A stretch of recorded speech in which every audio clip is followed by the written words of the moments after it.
Bonjour à tous, c'est Yannick Papange, on continue sur la thématique du deuil périnatal et aujourd'hui on va discuter de la question de garder un enfant qui est atteint d'une maladie grave ou de ne pas le garder. Pourquoi je parle de ça aujourd'hui? Parce que c'est une question qui revient extrêmement souvent quand je parle de mon fils décédé, quand j'explique sa maladie un petit peu, sa malformation cardiaque. Beaucoup de gens vont me demander, mais est-ce que vous le saviez pendant la grossesse qu'il avait une maladie? Oui, oui, on le savait, on l'a appris au 4e mois de grossesse. Et là derrière, il y a une deuxième question qui a du mal à sortir et que les gens souvent n'osent pas poser, mais on la lit un petit peu dans leurs yeux. C'est dire, mais si vous le saviez, pourquoi finalement vous avez gardé cet enfant? Et c'est une question très très délicate et souvent c'est quelque chose que je prends un petit peu mal, je vais vous expliquer pourquoi. Je vais commencer par répondre très simplement à cette question. Pourquoi on a décidé de garder notre fils et de ne pas faire une interruption de grossesse alors qu'on savait qu'il avait une maladie cardiaque grave? Je pense que premièrement, on avait peur un petit peu de regretter. De regretter de ne pas l'avoir connu parce que voilà, on ne lui donnait pas sa chance en quelque sorte si on passait par l'interruption de grossesse. On n'avait pas la chance de voir son visage, de le connaître, de voir un petit peu quel était son caractère, de voir comment il se comporte, etc. Et ça nous faisait mal au cœur de se dire, ben voilà, on le laisse un petit peu tomber et on fait pas vraiment connaissance avec lui en fait. Moi j'avais vraiment envie de faire connaissance avec lui et c'est pour ça qu'on a choisi un petit peu de poursuivre la grossesse. La deuxième raison, je pense, c'est qu'il y avait beaucoup d'incertitudes autour des résultats du programme chirurgical qu'on nous proposait. C'est qu'on nous proposait un programme qui, s'il fonctionnait, pouvait offrir à notre fils une vie de 20 à 30 ans peut-être en moyenne. Et on pariait aussi un petit peu sur les progrès de la médecine. On avait lu beaucoup d'articles sur les cœurs artificiels, sur les progrès de la greffe cardiaque. Voilà, donc on se disait peut-être que si on tient d'ici là, il y aura d'autres solutions médicales qui vont s'offrir et qu'on pourrait lui offrir une vie encore meilleure que ce qui nous a été vendu par les médecins au moment où on doit prendre la décision. Aujourd'hui, je dois avouer que je ne regrette absolument pas la décision qu'on a prise de garder cet enfant, même s'il n'a vécu que 46 jours, parce que je peux vous garantir qu'en 46 jours, on a vécu énormément de choses. C'était une vie très remplie, c'était une vie pleine d'amour, c'était une vie pleine de moments très forts et très intenses, de moments difficiles certes, mais aussi de grands moments d'amour. Il y a des moments où j'ai serré mon fils dans mes bras et c'était des très très bons moments. Et je ne regrette absolument pas tous ces moments-là. De plus, le fait de donner naissance à un enfant malade, ça nous apprend énormément de choses. Moi, je peux dire que ça m'a littéralement transformé. Aujourd'hui, grâce à mon fils, je pense être devenu plus humain, je pense être devenu plus sensible à la souffrance des autres, je pense être devenu quelqu'un de vraiment différent en mieux. Je pense avoir compris beaucoup de choses sur la vie, la mort, sur ce que c'était que la souffrance, sur ce que c'était d'affronter une maladie. Et aujourd'hui, je ne voudrais pas revenir en arrière. Je ne voudrais pas vivre dans un monde où je n'aurais pas vécu tout ça avec mon fils, où je n'aurais pas connu mon fils. Vraiment, je suis très très content d'avoir connu, je garde de très bons souvenirs avec lui, et il garde sa place dans mon cœur, et je ne regrette pas cette décision. Je suis très très fier de l'avoir connu. Maintenant que je vous ai raconté tout ça, je pense que vous aurez peut-être plus de facilité à comprendre pourquoi, lorsqu'on me dit ouais, je comprends pas pourquoi tu as gardé cet enfant, je le prends un petit peu mal. Je le prends un petit peu mal parce que pour moi, ça revient à dire que toute cette vie, certes très courte mais très intense, entre guillemets, ça valait pas le coup. Ça revient à dire, finalement, puisqu'il est mort si tôt, ça valait pas le coup qu'il vive, en fait. Donc ça revient un petit peu à piétiner du pied, à piétiner les 46 jours qu'il a passé sur cette terre. Donc c'est pour ça que je supporte pas quand quelqu'un se permet de dire que à notre place, il ou elle aurait pris une décision différente. Je le supporte d'autant moins que je pense que personne ne peut vraiment savoir ce que c'est que de devoir prendre ce type de décision. Personne ne peut anticiper à l'avance la décision qu'il ou elle prendra dans ce type de situation. Et ça, je le sais parce qu'on en avait discuté avant avec ma femme, avant d'apprendre la maladie, avant de savoir tout ce qui allait arriver. On s'était dit, si jamais notre enfant est trisomique ou handicapé ou qu'il y a quelque chose de grave, quelle décision on prendrait en fait? Et moi j'avais toujours dit, non, je ne me sentirais pas la force s'il est trisomique par exemple, ou si j'ai passé un handicap lourd, je préférais qu'on fasse une interruption médicale de grossesse parce que je me sentirais pas la force d'élever un enfant malade. Et en fait, finalement, quand je me suis retrouvé face à la situation, quand je me suis retrouvé confronté à... Je voyais mon fils sur l'échographie, je l'ai vu bouger, j'ai vu son cœur battre, j'ai vu ses petites mains, ses petits pieds.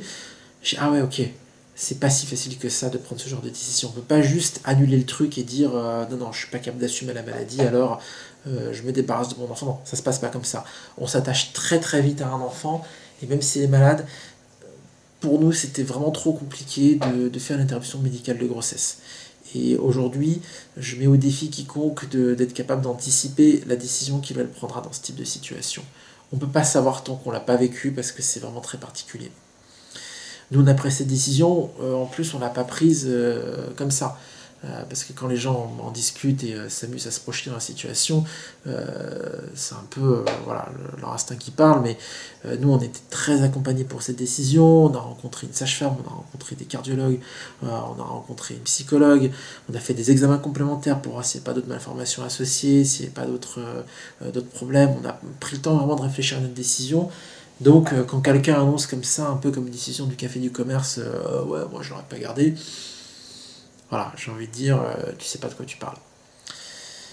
Néanmoins, je veux bien préciser deux choses.